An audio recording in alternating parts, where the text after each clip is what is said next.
মুতার প্রান্তরে রোমান সৈন্য সব এক জায়গায় হয়ে গেছে, কি করা যায়? আমার নবীজি বলেন, সাহাবীরা শোনো, আমি মুতার যুদ্ধে অংশগ্রহণ করতে পারবো না, মদিনার অবস্থা ভালো না। মুনাফিকরা বড় ষড়যন্ত্র শুরু করে দিয়েছে। মদিনার আশেপাশে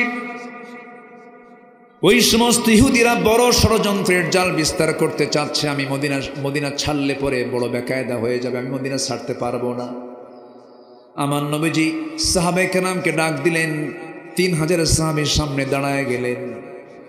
3000 সাহাবীকে সামনে দাঁড় করায় নিয়া আমার নবীজি প্রথম একজনকে ডাক দিয়ে বলছেন, যায়েদ, আমার কলিজার টুকরা সন্তান, তুমি আমার সামনে চলে আসো।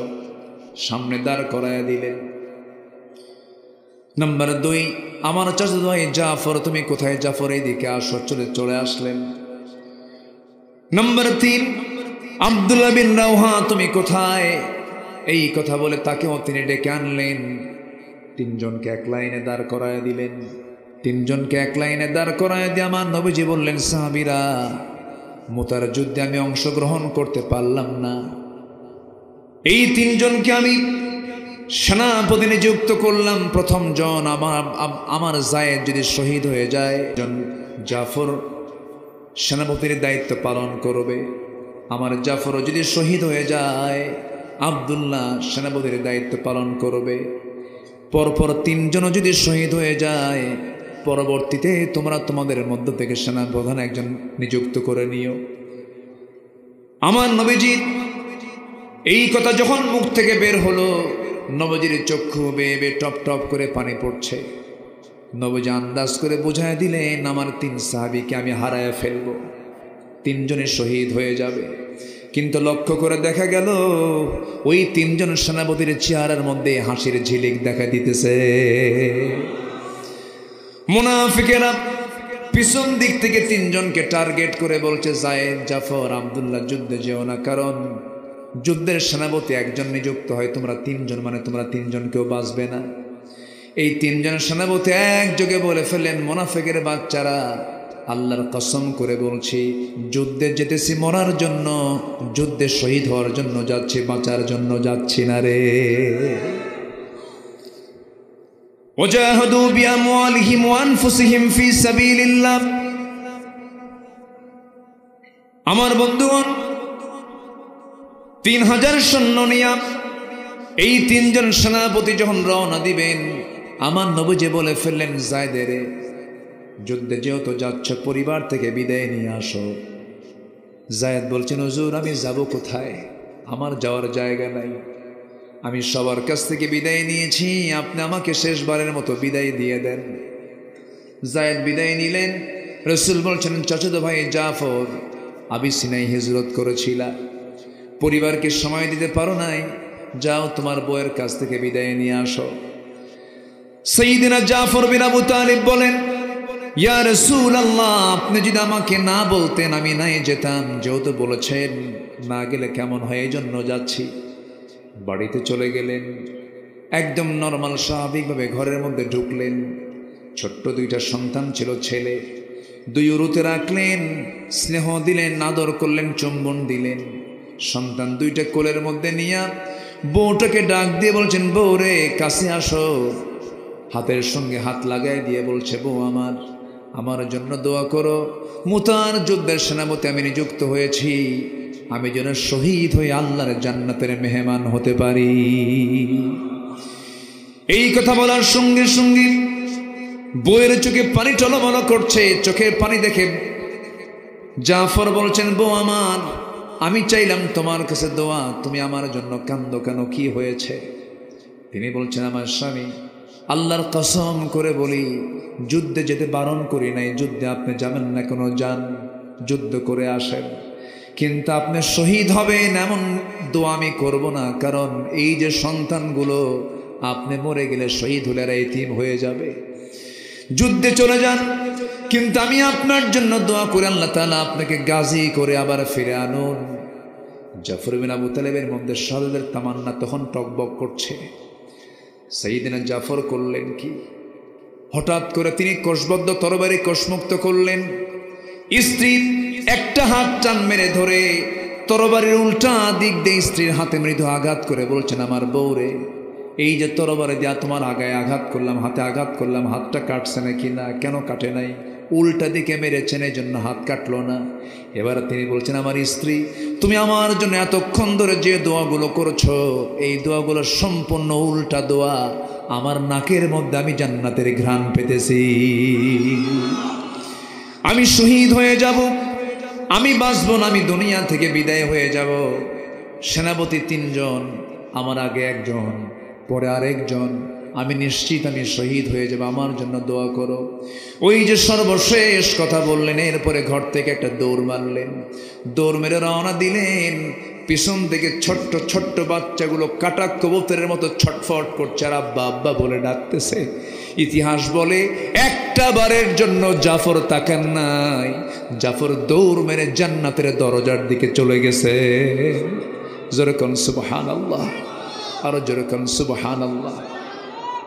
নাম্বার 3 সেনাপতি আব্দুল্লাহ বিন রাওহা নতুন বিয়ে করেছেন, বাসর ঘর হয় নাই, শুধু আক্ত হয়েছে, ইজাব কবুলটা হয়ে গেছে। যখন যুদ্ধের সংবাদ চলে এলো কানে, হাতের মধ্যে রং লাগানো, বাসর ঘর, রাত্রেবেলা ফুলসজ্জার রাত, ঘরের মধ্যে ঢুকলেন না। বিকালবেলা যে ঘরে বউটা বসে আছে, সেই ঘরের দরজার পিছন দিকে শিকলটা লাগায়া দিয়া বউকে পিছন থেকে বাহির থেকে ডেকে ডেকে বলছে, বউ আমার, যুদ্ধের ডাক এসেছে, জিহাদে চলে যাচ্ছি, আমার জন্য দোয়া করো, আমি যেন জিহাদে অংশগ্রহণ করে শহীদ হয়ে জান্নাতে যেতে পারি। ভিতর থেকে স্ত্রী জবাব দেয়, আল্লাহর কসম করে বলি, প্রেম নিবেদন করব না, সময় ক্ষেপণ করব না, একটাবার একটু ভিতরে আসুন, আমার চক্ষু দিয়ে আমার বৈধ স্বামীকে একটার নজর একটু ভালো করে দেখে নেই। কেন? কিয়ামতের দিন হাসরের ময়দানে অসংখ্য লোকের মাঝখান থেকে যেন আমি আপনাকে স্বামী বলে চিনতে পারি, এই জন্য আমি আপনাকে একটাবার দেখতে চাই। এবার জবাবে আব্দুল্লাহ বলছেন, আমার স্ত্রী, এমন নেক নিয়ত তোমারও যদি হয়ে থাকে, আমি যদি তোমার জীবনের শেষ স্বামী হয়ে থাকি, কাল হাসরের ময়দানে তোমার মাঝে আমার মাঝে পরিচয় করে দেওয়ার জন্য দায়িত্ব কেউ নয়, আমার আল্লাহ নিজে নিয়ে নিবে। থাকো রে বউ, বউকে রেখে দিয়া, জিহাদকে প্রাধান্য দিয়া, সকল কিছুর মায়া, সকল কিছুর মোহাব্বত বিসর্জন দিয়ে ওই যে রওনা দিয়ে দিলেন, যুদ্ধে ঝাঁপিয়ে পড়লেন।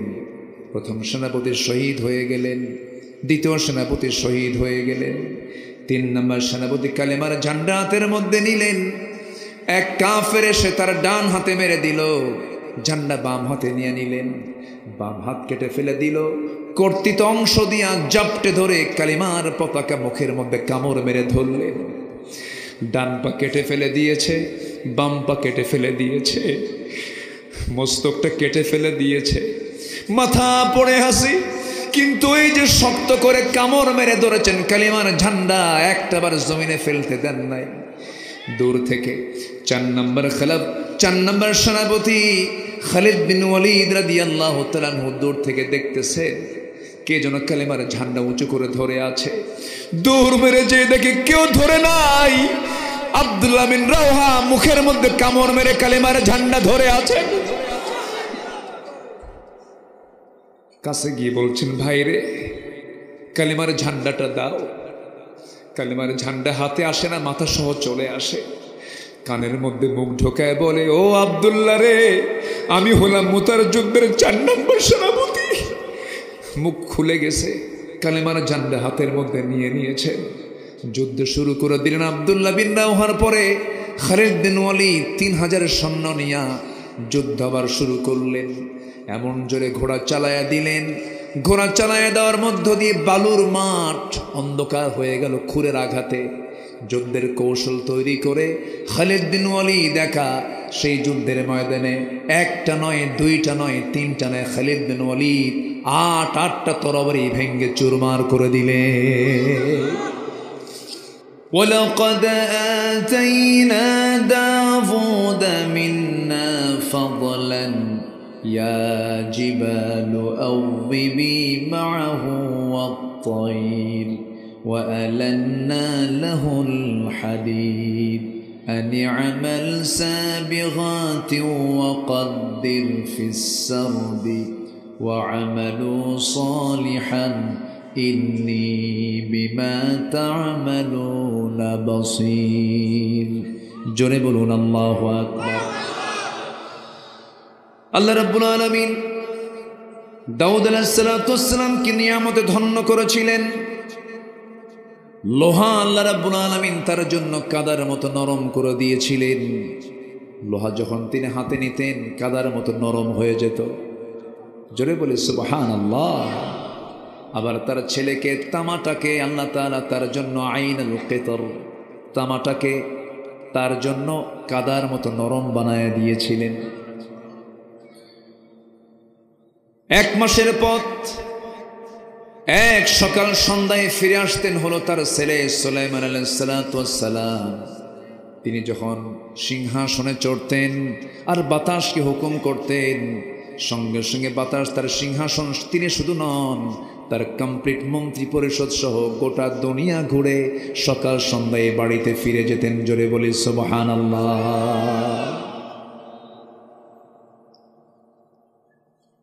আমার বন্ধুগণ,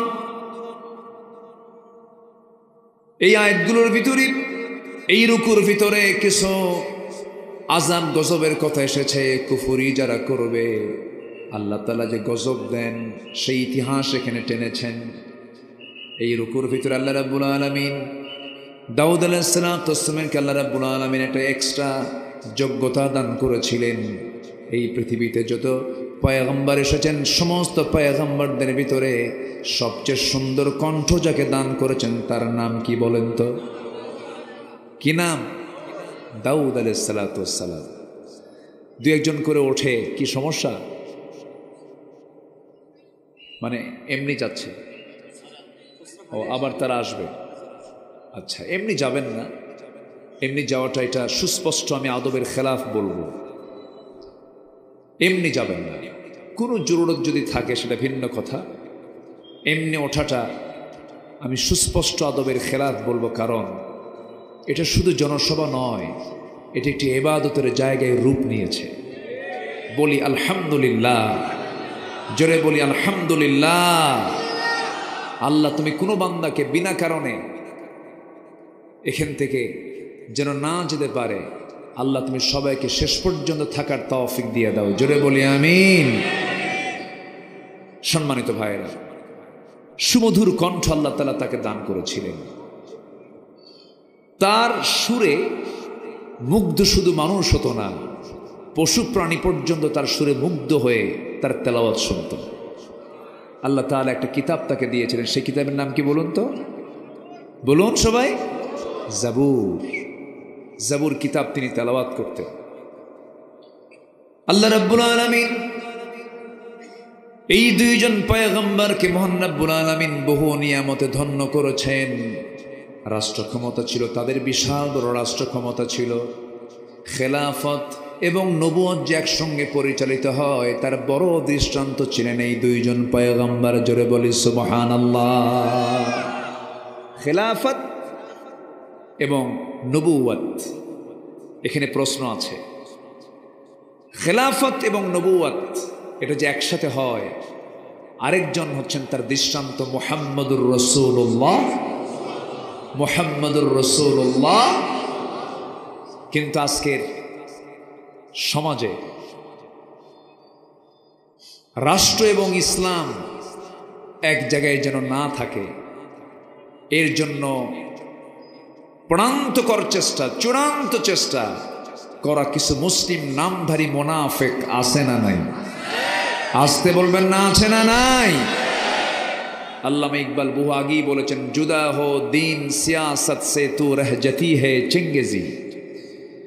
রাষ্ট্র থেকে যখন ইসলামকে তুমি দূরে সরে দিবা, সেই জায়গায় বিরাজ করবে চেঙ্গিস খানের স্বৈরাচারী শাসন, যা আমরা ইতিপূর্বে 10-16টা বছর দেখতে পেয়েছি।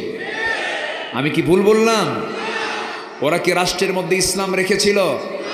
যতটুকু বিসমিল্লাহ ছিল তাও রাখে নাই। সলিমুল্লাহ মুসলিম হল মুসলিমবাদ, কবি নজরুল ইসলাম ইসলামবাদ, ঢাকা ইউনিভার্সিটির মনোগ্রামে ইকরা বিসমি রাব্বিকাল্লাযী রাব্বি জিদনি ইলমা, এগুলো বাদ। যেখানে আল্লাহ রাসূল যেখানে ছিল সেখানেই বাদ করা হয়েছে। ওরা চেয়েছিল ধীরে ধীরে ইসলামকে নির্মূল করার জন্য, কিন্তু ইসলাম নির্মূল হবে না, ওরাই নির্মূল হয়ে যাবে।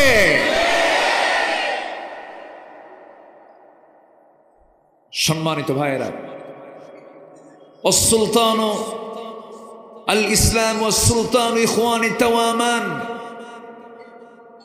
ইসলাম এবং সালতানাত রাষ্ট্র ক্ষমতা হলো যমজ দুটি সন্তানের মতো। রাষ্ট্র থেকে ইসলামকে পৃথক করার সুযোগ নেই, ইসলাম থেকে রাষ্ট্রকে পৃথক করার কোনো সুযোগ নাই।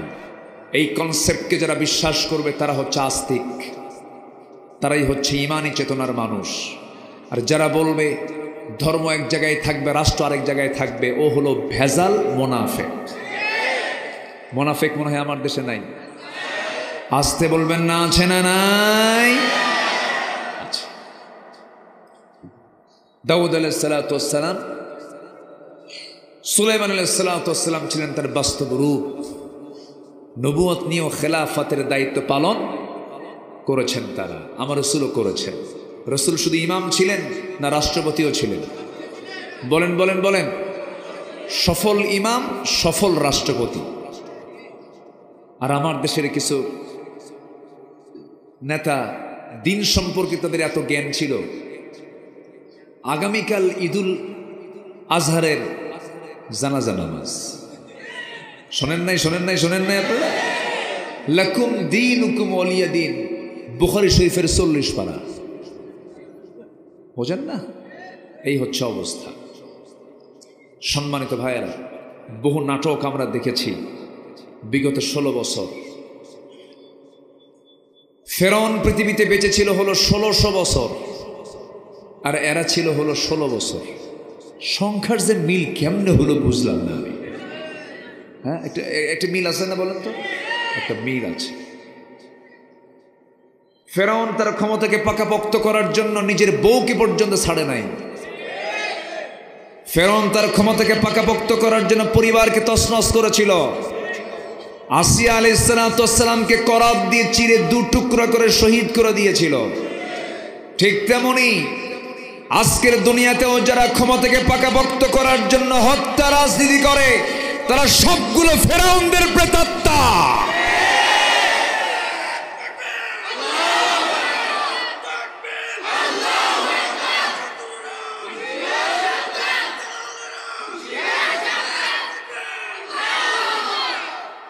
দেশ স্বাধীন হয়েছে 53 বছর, 1971, 2024, 53 বছর।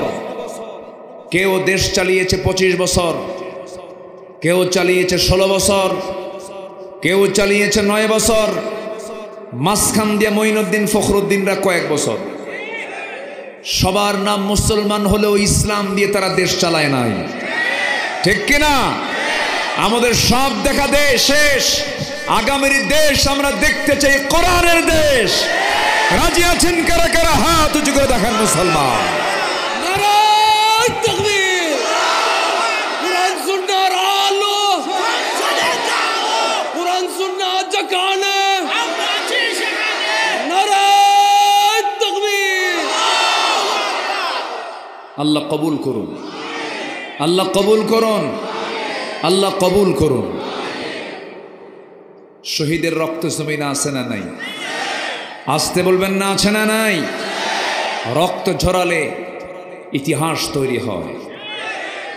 ইতিহাস তৈরি হয়নি? তৈরি হয়েছে কিনা বলেন?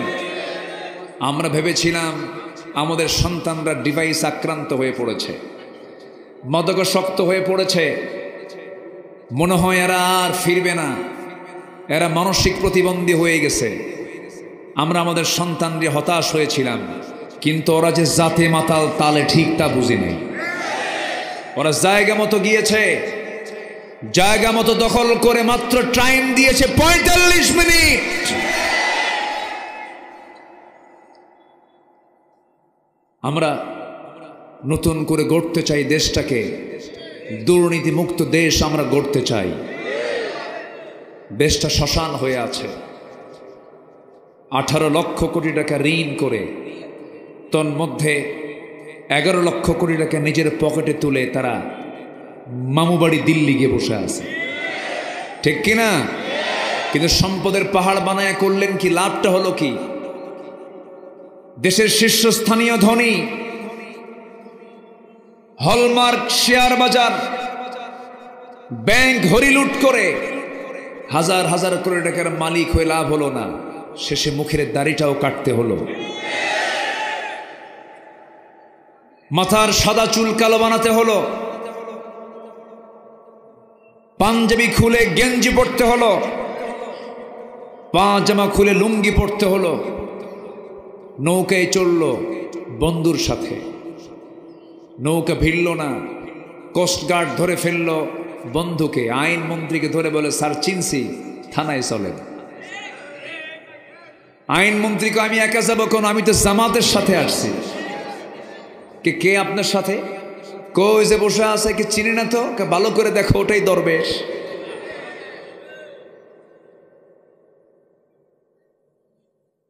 জমিনে যারা ফিতনা ফাসাদ সৃষ্টি করবে, আল্লাহ বলছেন, আল্লাহ নিজে বলছেন লানাতুল্লাহ ফিদ দুনিয়া ওয়াল আখিরা। যারা জমিনে ফাসাদ সৃষ্টি করবে, আমার লানত দুনিয়াতে এবং আখিরাতে। আল্লাহ আছেন না নাই? আসতে বলবেন আল্লাহ আছেন না নাই? আছেন। সম্মানিত ভাইয়েরা, কষ্ট পাচ্ছেন নাকি? আলোচনা চালাই, কোনো সমস্যা নাই তো? জোরে বলি ইনশাআল্লাহ, আরো জোরে বলি ইনশাআল্লাহ। আমরা দেখতে চাই নেতাগুলো নামাজি না বেনামাজি? আমরা যে নেতাগুলো দেখতে চাই, আমরা এখন নেতা দেখবো আমরা বেনামাজি না নামাজি? বলেন নামাজি না বেনামাজি? দুনিয়ামুখী না পরকালমুখী? আমরা দুনিয়া চাই না পরকাল চাই? বলেন দুনিয়া চাই না পরকাল চাই? দুনিয়া দরকার নেই, হ্যাঁ দুনিয়া দরকার নেই। আল্লাহর কাছে চাইতে হবে। আল্লাহ চাইতে বলেছেন দুনিয়া না আখিরাত? বলেন। এই তো লাইনে আসছি আমরা, দুনিয়াও লাগবে, দুনিয়া দিই তো আখিরাত। যারা পারেন ঠোঁট মিলিয়ে বলুন রব্বানা আতিনা ফিদ দুনিয়া হাসানাতাও ওয়া ফিল আখিরাতি হাসানাতাও ওয়া কিনা আযাবান নার ওয়াজআলনাল জান্নাতা মা'আল আবরার। জোরে বলুন আল্লাহু আকবার।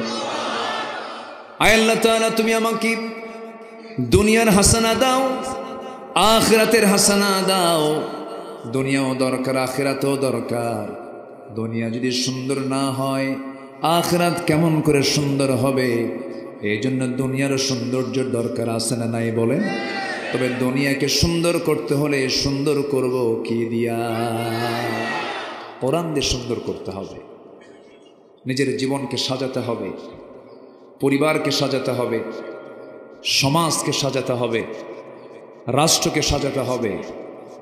শুধু ব্যক্তিগত জীবনে ইসলাম মানলে ইসলাম মানা হয় না, ইসলামকে মানতে হবে জীবনের প্রত্যেকটি সেক্টরে সেক্টরে।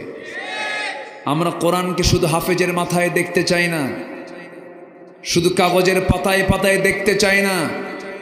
আমরা কোরআনকে দেখতে চাই ক্যান্টনমেন্টে, সচিবালয়ে, প্রশাসনে, আইন মন্ত্রণালয়ে, সব জায়গায় কোরআনকে আমরা দেখতে চাই। যদি বলে এ তোমাদের কেমন রাজনীতি, এটাই হচ্ছে ইসলামের রাজনীতি। কথা ক্লিয়ার? কথা ক্লিয়ার? আমরা প্রস্তুতি নেব আমরা আখিরাতের। জোরে বলি ইনশাআল্লাহ, জোরে বলি ইনশাআল্লাহ। রুকুর শেষ আয়াত আল্লাহ তাআলা এখানে সুন্দর করে বলছেন। সূরা সাবার দ্বিতীয় রুকুর আল্লাহ তাআলা শেষ আয়াতে সুন্দর করে বলছেন। মহান রব্বুল আলামিন বলেন ওয়ামা কানা লাহু আলাইহিম মিন সুলতানিন ইল্লা লিনা'লামা মান ইউমিনু বিল আখিরাতি মিম্মান হুয়া মিনহা ফি শাক ওয়া রাব্বুকা আলা কুল্লি শাইইন হাফিজ। জোরে বলি আল্লাহু আকবার। তাদের উপর শয়তানের কোনো কর্তৃত্ব ছিল না। তবে কে আখিরাতের প্রতি ঈমান রাখে আর কে তাতে সন্দেহ পোষণ করে তা প্রকাশ করাই ছিল আমার উদ্দেশ্য। আর তোমার রব সকল কিছুর হেফাজতকারী। সম্মানিত ভাইয়েরা, আমাদের আখিরাতের প্রতি বিশ্বাস যার যত বড় গাঢ় হবে তার ঈমান তত মজবুত হবে। মানুষ কখনো ভালো হতে পারবে না যতক্ষণ না পর্যন্ত তার ভিতরে না থাকবে আখিরাতের ভয়।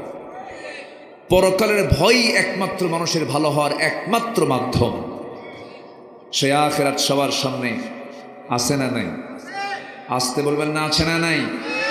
আমরা আখিরাতকে সুন্দর করব, জোরে বলি ইনশাআল্লাহ। প্রিপারেশন অফ আখিরা, আখিরাতের যে প্রস্তুতি, মোটামুটি 15টা কাজ যদি আমরা শিখে যাই, আজকে 15টা কাজ যদি আমরা করতে পারি, মোটামুটিভাবে আখিরাতের যে প্রিপারেশন আল্লাহ তাআলা কোরআনের এই সবকে সুন্দর করে বান্দাকে শিখিয়ে দিয়েছেন। বলি আলহামদুলিল্লাহ। আমি কি একটাও বলেছি? তাহলে এখনো অনেক আলোচনা পড়ে আছে। আসুন, আখিরাতের প্রস্তুতি 1 নম্বর কাজ হলো, 15টি কাজের মধ্যে 1 নম্বর কাজ হচ্ছে আমরা ঈমান আনবো আল্লাহ এবং নবীর উপরে সন্দেহ নিয়ে না দ্বিধাহীন চিত্তে। সন্দেহ নিয়ে না দ্বিধাহীন চিত্তে? দ্বিধাহীন চিত্তে আমরা আল্লাহ এবং নবীর প্রতি ঈমান আনব, যে ঈমানের মধ্যে কোনো প্রকার ফাটল থাকবে না, সন্দেহ মুক্ত ঈমান। আল্লাহ রাব্বুল আলামিন বলেন, ইন্নামাল মুমিনুনা আল্লাযীনা আমানু বিল্লাহি ওয়া রাসূলিহি সুম্মা লাম ইয়ারতাবু وجاهدوا بأموالهم وأنفسهم في سبيل الله أولئك هم الصادقون জোরে বলুন আল্লাহু আকবার। প্রকৃত মুমিন তো তারাই যারা ঈমান আনবে আল্লাহর উপরে, নবীর উপরে, সুম্মা লাম ইয়ারতাবু, যারা সন্দেহ করবে না। নাম্বার 2 হলো ঈমান আনার পরে তার 2 নম্বর কাজ হলো ওয়াজাহাদু বিআমওয়ালিহিম ওয়া আনফুসিহিম ফি সাবিলিল্লাহ উলাইকা হুমুস সাদিকুন। জোরে বলুন আল্লাহু আকবার। নম্বর 2 হলো যারা জিহাদ করবে তাদের মাল দিয়ে এবং জান দিয়ে। কার পথে? আসতে বলবেন না, কার পথে? আল্লাহর পথে যারা জিহাদ করবে, আল্লাহ বলছেন এই 2টা কাজ যারা করবে আমি আল্লাহ তাদের ব্যাপারে খেতাব দিয়ে দিলাম, তারাই হলো সিদ্দিক। জোরে কোন সুবহানাল্লাহ।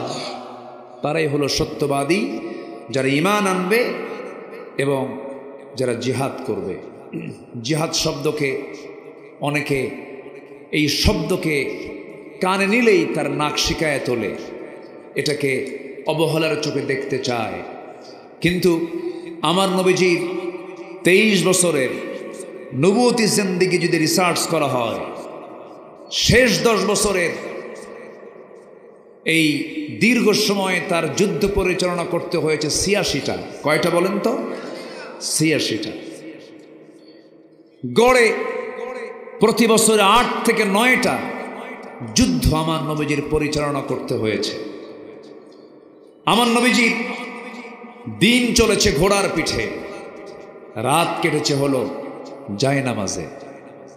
নবীজির মাথা থেকে পা পর্যন্ত এমন কোনো জায়গা নাই যে জায়গায় দিয়ে আমার নবীজির দেহ থেকে রক্ত ঝরে নাই। আল্লাহু আকবার বলবেন না? এমন কোনো জায়গা নাই। নবীজি জিহাদের ময়দানে গিয়ে কোমর হারিয়েছেন। খন্দক তার জীবন্ত সাক্ষী। নবীজি জিহাদের ময়দানে গিয়ে দাঁত হারিয়েছেন। মৃত্যুর দিন পর্যন্ত আমার নবীজি 2টা দাঁত ছাড়া কথা বলেছেন। সামনের 2টা দাঁত ছিল না। রাসূল যখন মারা যাবেন কোমর সোজা করে দাঁড়াতে পারছেন না। রাসূল বলছেন, আয়েশা, খন্দকে কোমর হারাইছে, আমি দাঁড়াতে পারতেছি না। দিন কায়েমের জন্য যদি বিশ্বনবীর কোমর হারাতে হয়, দিন কায়েমের জন্য যদি বিশ্বনবীর মুখের দাঁত হারাতে হয়, সেই দিন কায়েমের জন্য জান মাল দিতে সবাই রাজি আছেন তো? আল্লাহ কবুল করুন, আল্লাহ কবুল করুন। আমার নবীজি যখনই জিহাদের ডাক দিয়েছেন, সাহাবীরা কি দেরি করেছেন? আসতে বলবেন, দেরি করেছেন? আমাদের সমাজে বহু লোক আছে, যত রক্ত লাগে দেব, প্রয়োজনে লোক পাঠাবো, আমি যাব না। কি আছে না নাই বলেন তো, আছে না নাই? আমার নবীজি সবার পেছনে না, সবার আগে। নেতার গুণ তো এমনই হতে হবে। আমার নবীজি যেই সময়ে ডাক দিয়েছেন, শুধু ডাকতে দেরি হয়েছে, যেতে দেরি হয় নাই। বদর যুদ্ধের দিকে তাকান, উহুদ যুদ্ধের দিকে তাকান। একটা যুদ্ধের কথা আজকে মনে পড়ে গেল। আমার নবীজি যতগুলো যুদ্ধ পরিচালনা করেছেন, জিহাদ পরিচালনা করেছেন, এর মধ্যে সবচাইতে ক্রিটিক্যাল যুদ্ধের ময়দান ছিল মুতার যুদ্ধ। যে যুদ্ধে আমার রাসূল নিজে অংশগ্রহণ করতে পারেন নাই, কিন্তু অসম যুদ্ধ ছিল। রোমানদের সৈন্য সংখ্যা ছিল 1 লক্ষ, মুসলমানদের সৈন্য সংখ্যা ছিল 3000। খুব একটা কম বেশি না তো? হ্যাঁ, খুব কি কম বেশি? কোথায় 3000, কোথায় 1 লক্ষ? নবীর কানে সংবাদ গেল, ইয়া রাসূলুল্লাহ, মুতার প্রান্তরে রোমান সৈন্য সব এক জায়গায় হয়ে গেছে, কি করা যায়? আমার নবীজি বলেন, সাহাবীরা শোনো, আমি মুতার যুদ্ধে অংশগ্রহণ করতে পারবো না, মদিনার অবস্থা ভালো না।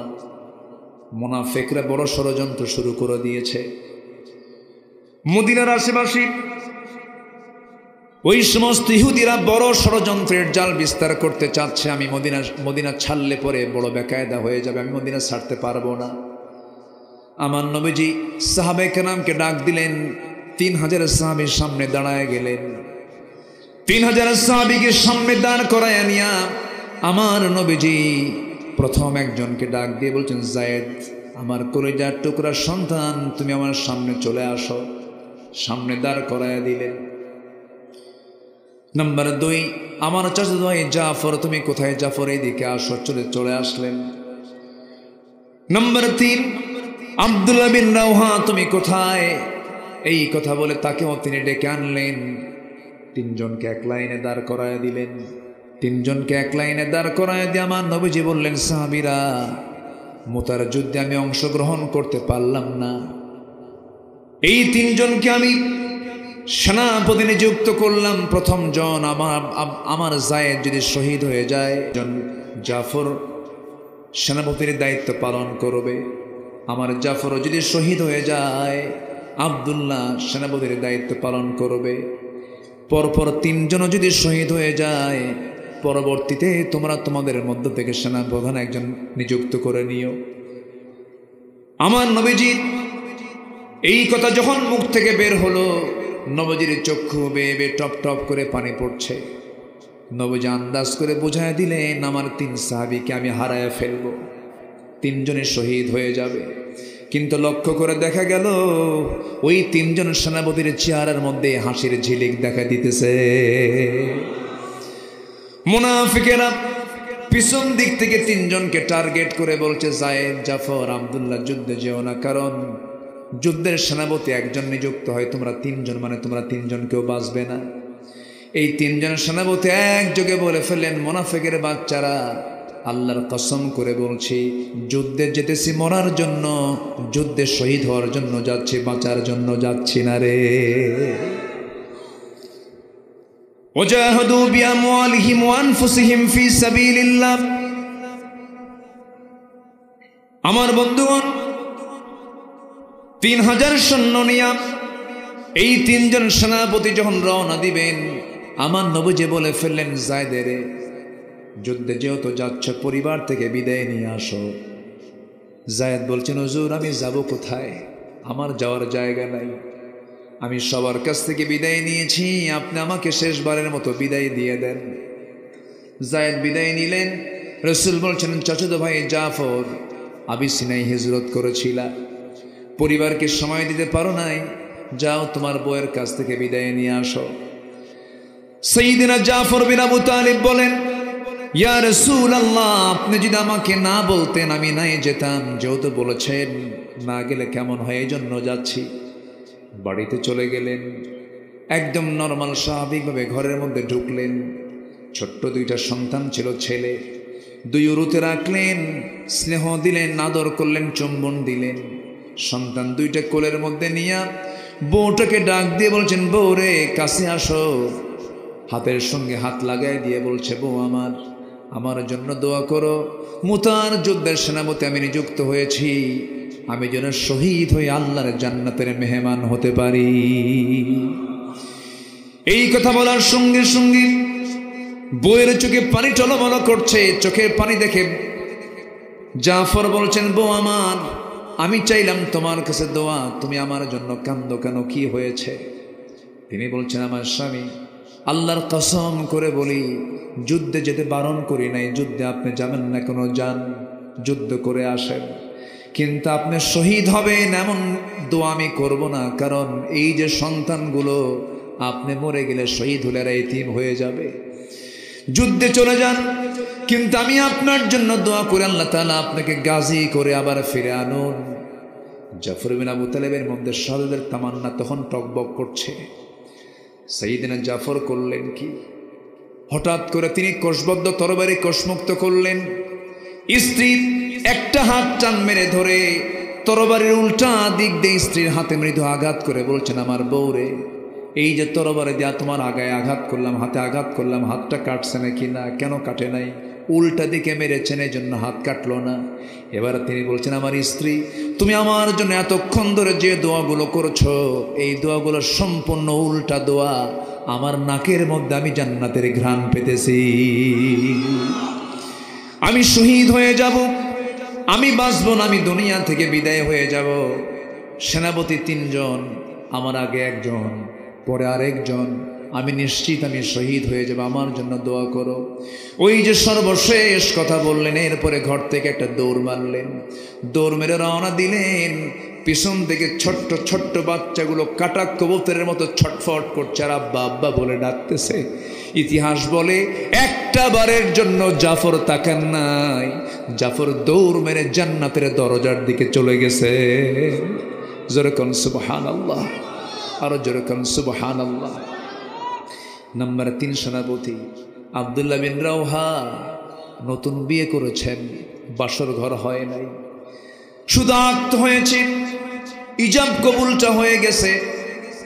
যখন যুদ্ধের সংবাদ চলে এলো কানে, হাতের মধ্যে রং লাগানো, বাসর ঘর, রাত্রিবেলা ফুলসজ্জার রাত, ঘরের মধ্যে ঢুকলেন না। বিকালবেলা যে ঘরে বউটা বসে আছে সেই ঘরের দরজার পিছন দিকে সেকলটা লাগায়া দিয়া বউকে পিছন থেকে বাহির থেকে ডেকে ডেকে বলছে, বউ আমার, যুদ্ধের ডাক এসেছে, জিহাদে চলে যাচ্ছি, আমার জন্য দোয়া করো, আমি যেন জিহাদে অংশগ্রহণ করে শহীদ হয়ে জান্নাতে যেতে পারি।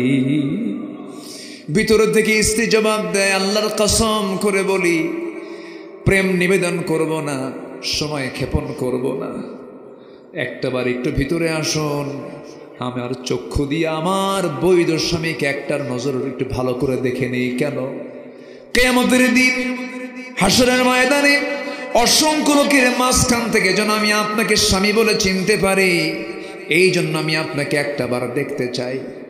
এবার জবাবে আব্দুল্লাহ বলছেন, আমার স্ত্রী, এমন নেক নিয়ত তোমারও যদি হয়ে থাকে, আমি যদি তোমার জীবনের শেষ স্বামী হয়ে থাকি, কাল হাসরের ময়দানে তোমার মাঝে আমার মাঝে পরিচয় করে দেওয়ার জন্য দায়িত্ব কেউ নয়, আমার আল্লাহ নিজে নিয়ে নিবে। থাকো রে বউ, বউকে রেখে দিয়া, জিহাদকে প্রাধান্য দিয়া, সকল কিছুর মায়া, সকল কিছুর মোহাব্বত বিসর্জন দিয়ে ওই যে রওনা দিয়ে দিলেন, যুদ্ধে ঝাঁপিয়ে পড়লেন। প্রথম সেনাপতি শহীদ হয়ে গেলেন, দ্বিতীয় সেনাপতি শহীদ হয়ে গেলেন, 3 নম্বর সেনাপতি কালেমার ঝান্ডা হাতের মধ্যে নিলেন। এক কাফের এসে তার ডান হাতে মেরে দিল, ঝান্ডা বাম হাতে নিয়ে নিলেন, বাম হাত কেটে ফেলে দিল, কর্তৃত অংশ দিয়া জাপটে ধরে কালিমার পতাকা মুখের মধ্যে কামড় মেরে ধরলেন।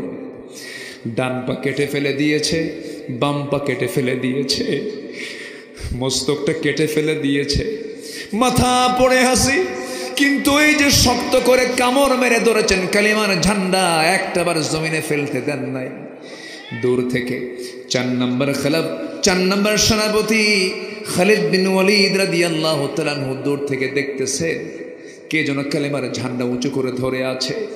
দূর মেরে যে দেখে কেউ ধরে নাই, আব্দুল্লাহ বিন রাওহা মুখের মধ্যে কামড় মেরে কালিমার ঝান্ডা ধরে আছে। কাছে গিয়ে বলছেন, ভাইরে কালিমার ঝান্ডাটা দাও। কালিমার ঝান্ডা হাতে আসে না, মাথা সহ চলে আসে। কানের মধ্যে মুখ ঢোকায় বলে, ও আব্দুল্লাহ রে, আমি হলাম মুতার যুদ্ধের 4 নম্বর সেনাপতি। মুখ খুলে গেছে, কালিমার ঝান্ডা হাতের মধ্যে নিয়েছে, যুদ্ধ শুরু করে দিলেন। আব্দুল্লাহ বিন রাওহার পরে খালিদ বিন ওয়ালিদ 3000 সৈন্য নিয়া যুদ্ধ আবার শুরু করলেন। এমন জোরে ঘোড়া চালায়া দিলেন, ঘোড়া চালায়া দেওয়ার মধ্য দিয়ে বালুর মাঠ অন্ধকার হয়ে গেল খুরের আঘাতে। যুদ্ধের কৌশল তৈরি করে খালিদ বিন ওয়ালিদ একা সেই যুদ্ধের ময়দানে 1টা নয়, 2টা নয়, 3টা নয়, খালিদ বিন ওয়ালিদ 8টা তরবারি ভেঙ্গে চুরমার করে দিলে। খালিদ বিন ওয়ালিদ জীবনে যুদ্ধ করেছেন প্রায় 250। কতগুলো? 250 যুদ্ধ করেছেন। ইন্তেকাল হয়েছে তার বিছানায়। কোথায়? বিছানায়। আপনি মরতে চাইলে মরতে পারবেন না, আপনি রক্তাক্ত হতে চাইলে আপনি রক্তাক্ত হতে পারবেন না। অথচ কোন কোন সাহাবী জীবনে একবার যুদ্ধে গেছেন, একবারই শহীদ হয়ে জান্নাতে চলে গেছেন। এটা নসিব। খালিদ বিন ওয়ালিদ 250 বেশি যুদ্ধ করলেন। সাইয়েদনা ওমর ফারুকের শাসনামলে যখন তার ইন্তেকালের সময় হচ্ছিল, মুমূর্ষু অবস্থা কাতরাচ্ছেন, দুনিয়া থেকে বিদায় নিচ্ছেন, খালিদ বিন ওয়ালিদ চোখের পানি ফেলতে ফেলতে বলছেন, আহারে, জীবনে এতগুলো যুদ্ধ করলাম, শহীদ হতে পারলাম না। আমার গা থেকে 1 ফোঁটা রক্ত পর্যন্ত যুদ্ধে ঝরাতে পারলাম না। কত বন্ধু শহীদ হয়ে দুনিয়া থেকে বিদায় নিল, আমার কপালটা এমন। সাইয়েদনা ওমর ফারুক তাকে দেখার জন্য গিয়ে যখন এই কথা শুনতে পেলেন, তিনি বলছেন, ওরে খালিদ, তুমি কি ওই হাদিসটা ভুলে গেছো? ওয়াইম্মা তাআলা ফিরাশিহি, যদি কোনো বান্দা জিহাদের তামান্না লালন করে যদি দুনিয়া থেকে যদি বিছানাও মারা যায়, আল্লাহ তাআলা তাকে শহীদের দরজা তাকে দান করে দেয়। খালিদ বিন ওয়ালিদ সেই মুতার যুদ্ধ থেকে বিজয়ী বেশে নবীর সামনে গিয়ে দাঁড়ালেন। নবীজি ইতিমধ্যে সংবাদ পেয়েছেন, চলে গেছেন পালক পুত্র যায়েদের বাড়িতে। ওসামা ইবনে যায়েদ রাদিয়াল্লাহু আনহুকে কোলের মধ্যে নিয়ে বলছেন, ওসামার মা, আমার যায়েদ জান্নাতের পাখি হয়ে জান্নাতের মধ্যে উড়ে বেড়াতেছে। চলে গেছেন শহীদ পরিবার জাফর বিন আবু তালিবের বাড়িতে, গিয়ে বসে বলছে জাফরের স্ত্রী, চিন্তা করো না, আমার জাফর আর দুনিয়াতে নাই। আমি আমার নবুয়তি চোখে দেখতে পাচ্ছি আমার জাফর জান্নাতের পাখি হয়ে জান্নাতের মধ্যে উড়ে বেড়াতেছে। ইসলাম এমনি এমনি আসে নাই। ইসলাম এমনি এমনি প্রতিষ্ঠিত হয়নি। সেই ইসলামকে, সেই দিনকে সবুজ ভূখণ্ড বাংলার জমিনে কায়েম করার জন্য সেই আম্বিয়া কেরাম, সেই সাহাবীদের ইতিহাসকে সামনে রেখে, সামনে যদি 1 সাগর রক্ত যদি দিতে হয়, সবাইকে দিতে প্রস্তুত আছেন? রাজি আছেন? কারা কারা হাত উঁচু করে দেখান মুসলমান।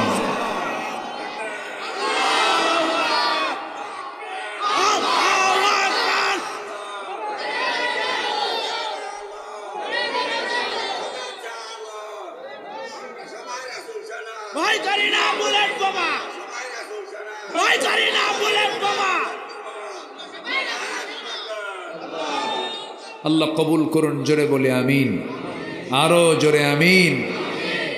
আমার নবীজির কাছে খালিদ বিন ওয়ালিদ যখন কালেমার ঝান্ডাটা নিয়ে যখন মদিনার ভিতরে ঢুকলেন, আমার নবীজি বলছেন, খালিদ, কিছু বলতে চাও? খুজুর বিজয় হয়েছে, রোমানদের পরাজিত করতে পেরেছে আল্লাহর সাহায্য নিয়ে। আমার রাসূল বললেন, ঠিক আছে, একটা প্রশ্ন করব, কি আমার সাহাবীদের নামাজ কি ঠিক মতো হয়েছে? আল্লাহু আকবার বলেন। নামাজের গুরুত্ব আছে না নাই? বুকটা ফেটে যায়। 18 কোটি মুসলমান আমার দেশে, কিন্তু মাত্র 5% মুসলমান নামাজ পড়ে। কেন এরকম হলো?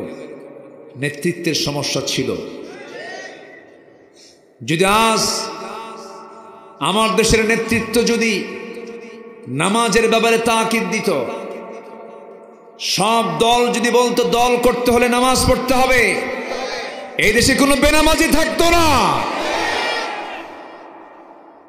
যে দল নামাজের কথা বলে না, যে দল পরকালকে ভয় দেখায় না, যে দল পরকালীন জবাবদিহিতার কথা বলে না, যে দলের নেতা তোমার ওই যুবক তোমার হাতে মদের বোতল তুলে দেয়, তোমার হাতে নারী তুলে দেয়, তোমার হাতে অস্ত্র তুলে দেয়, ওই সমস্ত নেতৃত্বের মুখে আমরা জুতা মারি, থুতু মারি।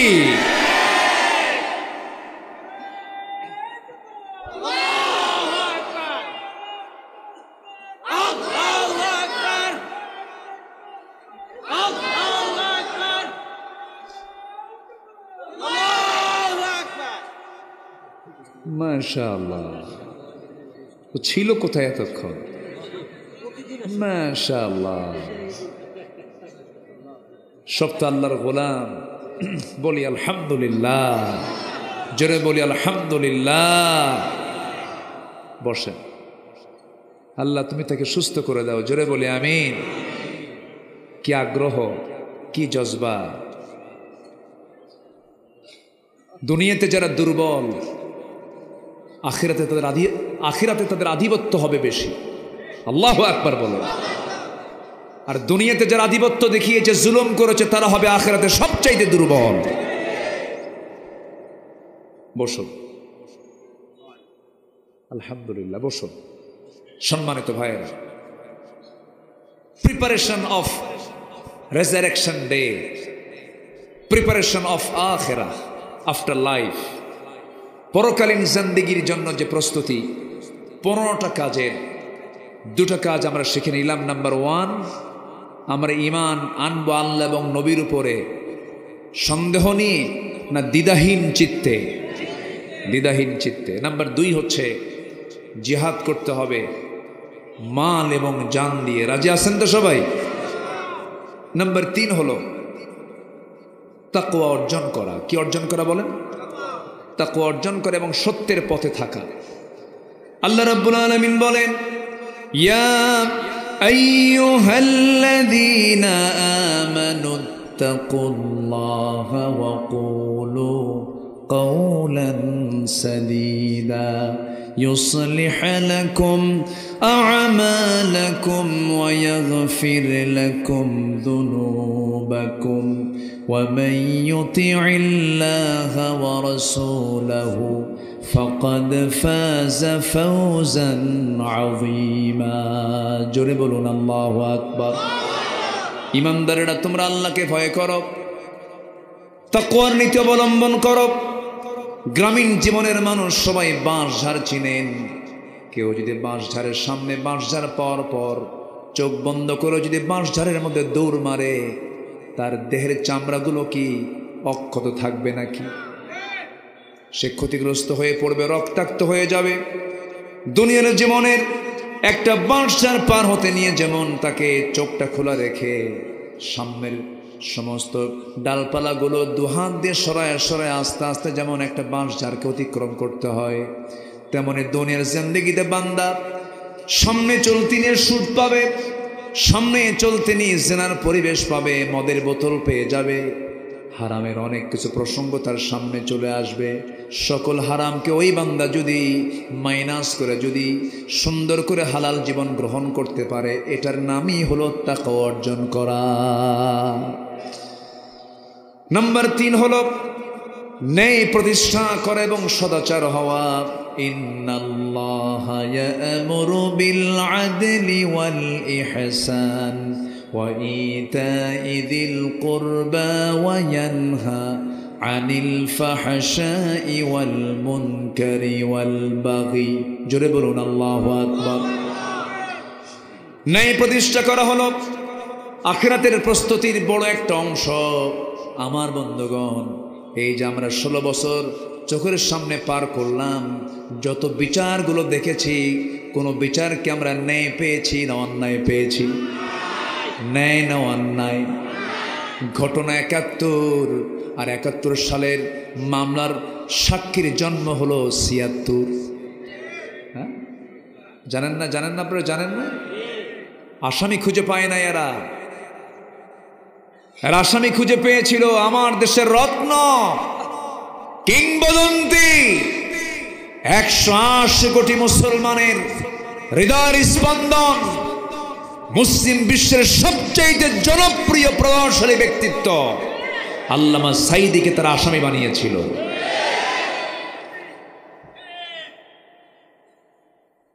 সম্মানিত বন্ধুগণ, এই তাফসীর মাহফিলের এই প্ল্যাটফর্ম থেকে আমরা জানান দিতে চাই, আল্লামা সাঈদীকে 2023 সালের 13ই আগস্ট কাশিমপুর কারাগার থেকে চিকিৎসার নাম করে হসপিটালে ভর্তি করে কসাই ডাক্তারদের দিয়ে পয়জনিং করে পরিকল্পিতভাবে যারা হত্যা করেছে, সেই হত্যার দৃষ্টান্তমূলক শাস্তি আমরা দাবি করছি। রাজি আছেন কারা কারা? হাত উঁচু করে দেখান।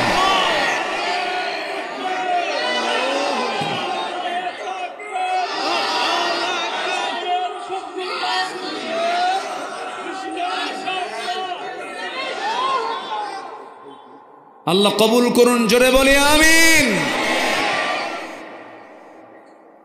একটা দুইটা জীবন যায়নি।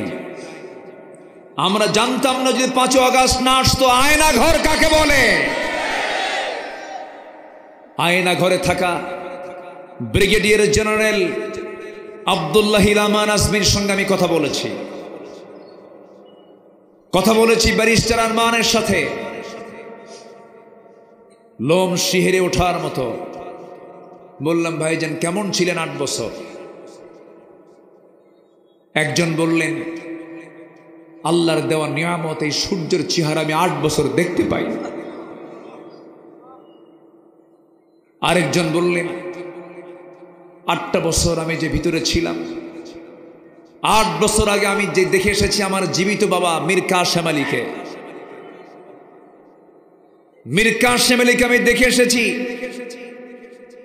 কিন্তু 8 বছর আমি জানতাম না যে আমার আব্বা শাহাদত বরণ করেছেন। আমি 8 বছর পর যখন আয়না ঘর থেকে বের হয়ে আসে, সেদিন জানতে পেরেছি আমার আব্বা দুনিয়াতে নাই। এই হচ্ছে স্বাধীনতার ফল। আমরা এমন স্বাধীন দেশ দেখতে চাইছিলাম না।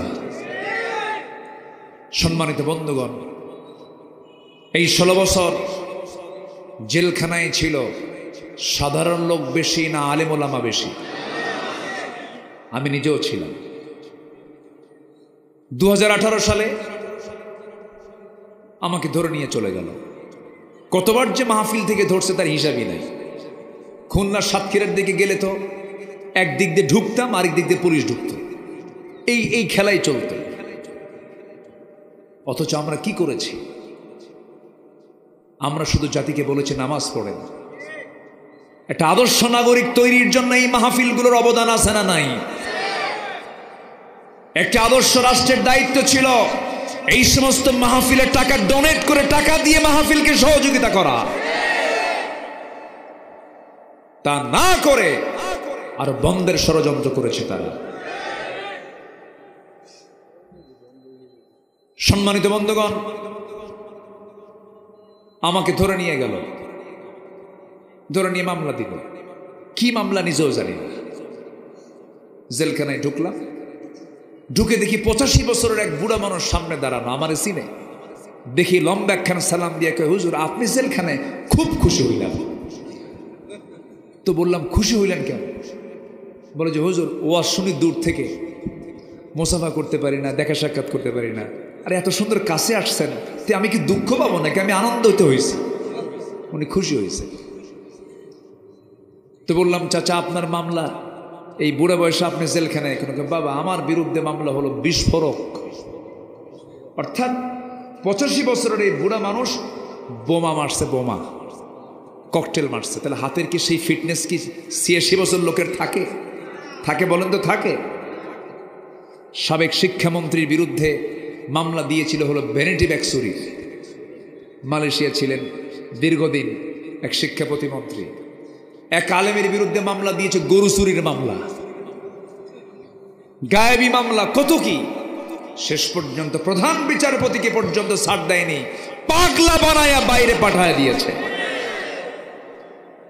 একটা সীমা আছে, সীমা অতিক্রম করলে আল্লাহও ছাড় দেন না। আল্লাহকে ছাড় দেন? আল্লাহর ধরা ছোট না বড়? আল্লাহর ধরা ছোট না বড়? এক বিচারপতি আমাদের তালিকা করেছিল, 116 জন আলেমের তালিকা করেছিল, এর মধ্যে আমার নামটাও আছে, ঢুকাই দিস। আমি তোরে চিনি না, ও আমার চিনল কেমন আল্লাহ জানে। 116 জন আলেমের তালিকা করলো, বলল যারা রাষ্ট্রদ্রোহী, রাষ্ট্রবিরোধী কর্মকাণ্ডে জড়িত। মামলার প্রস্তুতি পর্যন্ত নিল 2 বছর আগে, অনেক কিছুই করার তারা চেষ্টা করেছে। সেই বিচারপতি মানিক আজকে কোথায়? আলেমদের রক্ত বড় বিষাক্ত, সে পালানোর জন্য চেষ্টা করলো, সিলেট হয়ে, ত্রিপুরা হয়ে দিল্লি যাবে, কিন্তু সিলেটবাসী ভালো আপ্যায়ন দিয়েছে, মেহমানদারি ভালোই করছে, মোটামুটি বিসি শুদ্ধ আউট করে দিছে। সম্মানিত ভাইয়েরা, আমরা বিচারটা চাই অন্যায় না ন্যায়? অন্যায় না ন্যায়? আইন বিচার সবার জন্য অসমান না সমান? এটা প্রতিষ্ঠা করেছেন মুহাম্মদ সাল্লাল্লাহু। চুরি করে ধরা পড়েছে সম্ভ্রান্ত পরিবারের এক নারী, চুরি করে প্রমাণ হয়ে গেছে। আমার রাসূল বলে ফেললেন, হাত কাটো। আস-সারিকু ওয়াস-সারিকাতু ফাকতাউ আইদিয়াহুমা। চোর এবং চুন্নি, পুরুষ হোক আর মহিলা, ধরা পড়লে কি করতে হবে? হাত কাটো প্রকাশ্যে, এবং তার চিহ্নটা যেন জাতি দেখতে পারে যে মহিলা অথবা এই পুরুষ চুরি করছিল, হাত কাটছে, চিহ্ন। এটা ইসলাম বলে দিয়েছে। ওই মহিলা সম্ভ্রান্ত পরিবারের সাইয়েদনা ওমর ফারুকের কাছে গিয়ে ধরনা দিলেন। ধরনা দিয়ে বলা হচ্ছে, আপনার কথা রাসূল শুনবেন, আপনি একটু সুপারিশ করেন যেন নারী মানুষ, মহিলা মানুষ হাত কাটলে কেমন হয়, শাস্তি যেন একটু লঘু করা হয়। সাইয়েদনা ওমর ফারুকের মতো মানুষ, দিলটা নরম হয়ে গেছে। আমার নবীর কাছে গিয়ে যখন বললেন, ইয়া রাসূলুল্লাহি, দেখুন তো শাস্তি লাঘব করা যায় কিনা। আমার নবীজি বলেন, ওমর তোমার দারাজ কণ্ঠ কোথায় গেল? তোমার সেই তেজস্বিকতা কোথায় গেল? ওরে ওমর, জেনে রেখে দিও, সম্ভ্রান্ত পরিবারের ওই মহিলা, যে মহিলার নামও ফাতিমা, ওই ফাতিমা চুরি না করে যদি বিশ্বনবীর কলিজার টুকরা ফাতিমা বিনতে মুহাম্মদ যদি আজকে চুরি করে ধরা পড়তো, আমি রাসূল সচক্ষে সবার সামনে আমি নিজে আমার মেয়ের হাতটা কেটে ফেলে দিতাম। আল্লাহু আকবার বলেন। এটাই হচ্ছে আইন। আইন সবার জন্য সমান। আমি দোয়া করে দিই নাকি?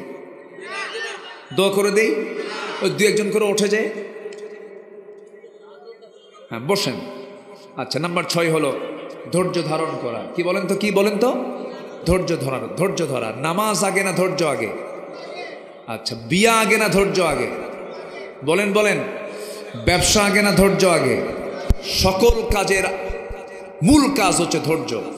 ধৈর্য আছে সংসার হবে, ধৈর্য আছে ব্যবসা হবে, ধৈর্য আছে ইবাদত হবে, ধৈর্য আছে সমস্ত কাজ হবে। ধৈর্য নাই, তার কোনো কাজই নাই, কিচ্ছু হবে না। এই জন্য ধৈর্য ধৈর্য ধৈর্য। সবর সবর সবর।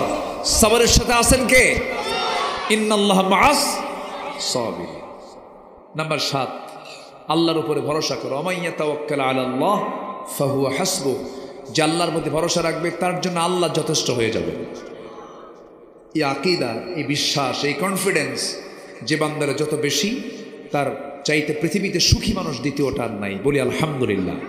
যে সম্পূর্ণ ভরসা করে কার ওপরে, তার চাইতে সুখী মানুষ পৃথিবীতে আর দ্বিতীয়টা পাবেন না। সে কোনোদিন মানসিক রোগী হবে না, তার মধ্যে কোনো ডিপ্রেশন কাজ করবে না, তার মধ্যে কোনো হতাশা কাজ করবে না, যে ভাববে আমার একমাত্র ভরসার স্থল কে? আল্লাহ।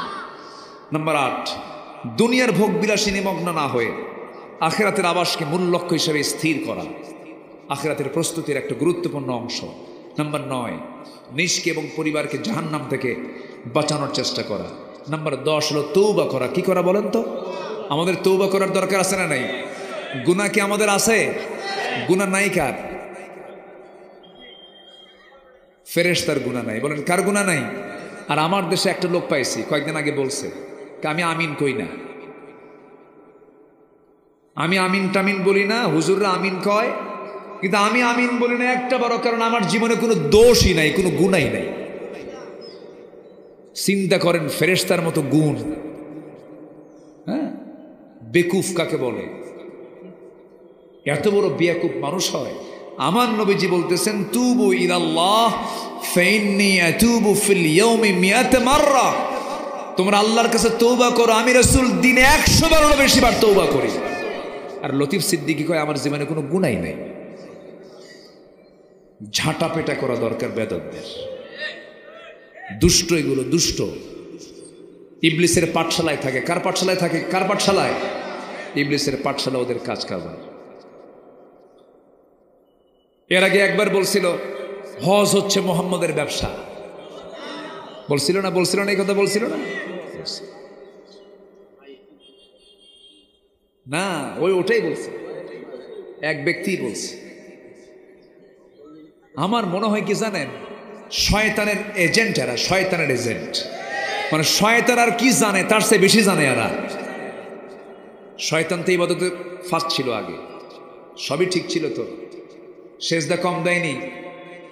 বলেন ইবলিস কি সেজদা কম দিছে? সবই ঠিক ছিল তো, কিন্তু যখনই বলেছে উসজুদু লিআদম ফাসাজাদু ইল্লা ইবলিস খালাকতানি মিন নার ওয়া খালাকতাহু মিন তিন, বলতেছে আল্লাহ তুমি আমারে আদমকে মেনে নিতে বলো, সেজদা দিতে বলো, অসম্ভব, ও মাটি দিয়া আর আমি আগুন দিয়া। অহংকার ঢুকে গেছে। যেরকম অহংকার ঢুকছিল, রাজাকের নাতিপুতিরা চাকরি পাবে? অহংকার আছে যার, পতন হবে তার। অহংকার হচ্ছে পৃথিবীতে আসমান এবং জমিনে সর্বপ্রথম অপরাধ হলো অহংকার। সর্বপ্রথম অপরাধ কি বলেন তো? অহংকার আনা যাবে না। অহংকার একমাত্র কার মানায়? বলেন অহংকার কার মানায়? বান্দার কি অহংকার করার যোগ্যতা আছে? 3-4 বার বাথরুম সারলি তো কাম সারা, 4-5 বার টয়লেট সারলি বউ সেনা যায় না, মা সেনা যায় না, কথা উল্টা পাল্টা হয়ে যায়। সেই লোকের অহংকার করার কোনো প্রয়োজন আছে? নাম্বার 11, আল্লাহর পথে ব্যয় করা। আমরা ব্যয় করব কার পথে? আল্লাহ তাআলা যা দিয়েছেন সেখান থেকে কিছু অংশ খরচ করব কার পথে? এগুলো হচ্ছে আখিরাতের প্রস্তুতি। কিসের প্রস্তুতি বলেন? আখিরাতের। আল্লাহ তাআলা আমাদেরকে আমল করার তৌফিক দান করুন। শিরকের গুনাহ না করা, আল্লাহ প্রদত্ত একমাত্র সঠিক পথের অনুসরণ করা। ওয়া ইন্না হাযা সিরাতি মুস্তাকিমা। এক রাত তো ব্যাখ্যা করে বলার কোনো সুযোগ পাচ্ছি না, শেষ করে দিতে হচ্ছে। আর 11 দিন শুনে শুনে আপনারা ক্লান্ত, জি না?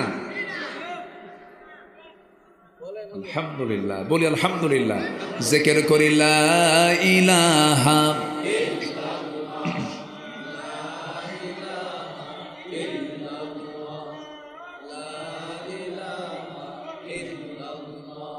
সুবহানাল্লাহ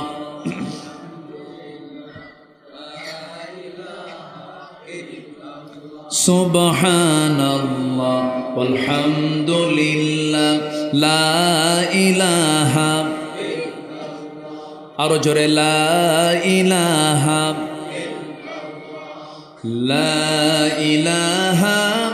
ইল্লাল্লাহু মুহাম্মাদুর রাসূলুল্লাহ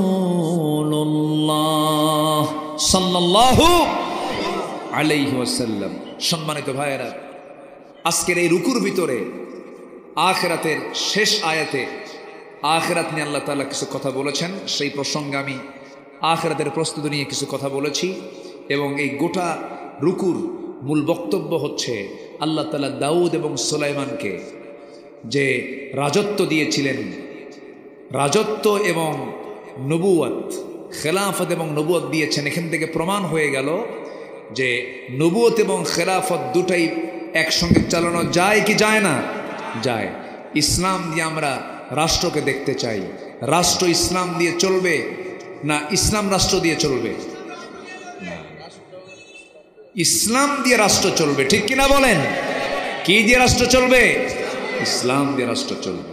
আসুন আল্লাহ পাক আমাদেরকে বোঝার তৌফিক দান করুন। সবাই ফজর নামাজ পড়ব তো? জোহর, আসর, মাগরিব, আয়েশা 5 ওয়াক্ত নামাজ পড়বেন। কারা কারা একটা হাত তুলে দেখেন দেখি, জোরে বলি ইয়া আল্লাহ আমাদেরকে 5 ওয়াক্ত সালাত আদায় করার তৌফিক তুমি আল্লাহ দিয়া দাও। জোরে বলি আমিন। সবার বাড়িতে স্ত্রী সন্তান আছে না নাই? স্ত্রী মেয়ে আছে না নাই? পর্দা করা কি? পর্দা করা কি? আমরা চুপাইরের কোনো ঘরে বেপর্দার কোনো পরিবেশ আমরা দেখতে চাই না।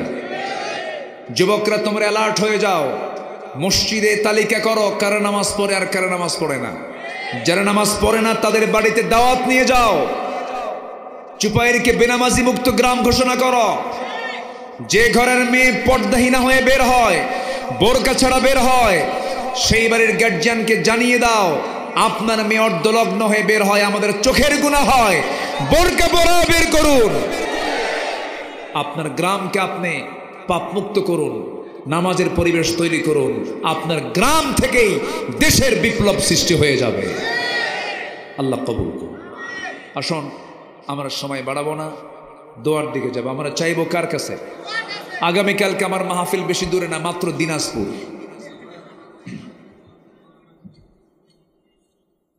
তাও দিনের বেলা মাহফিল আছে।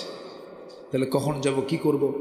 আসেন, যতটুকুন হয়েছে 11:30 বেজে যাচ্ছে, আমরা 12টার কাছাকাছি চলে যাচ্ছে। আমরা দোয়া করবো। আমরা চাইবো কার কাছে? সবাই নামাজের মতো করে বসি। 11 দিন ব্যাপী তাফসীর মাহফিলের শেষ রজনী আজ, বরকতময় রাত আজকে। আমরা আল্লাহর কাছে স্পেশালি চাবো আল্লাহ যেন সবার চাওয়াকে পাওয়া করে দেন। জোরে বলি আমিন।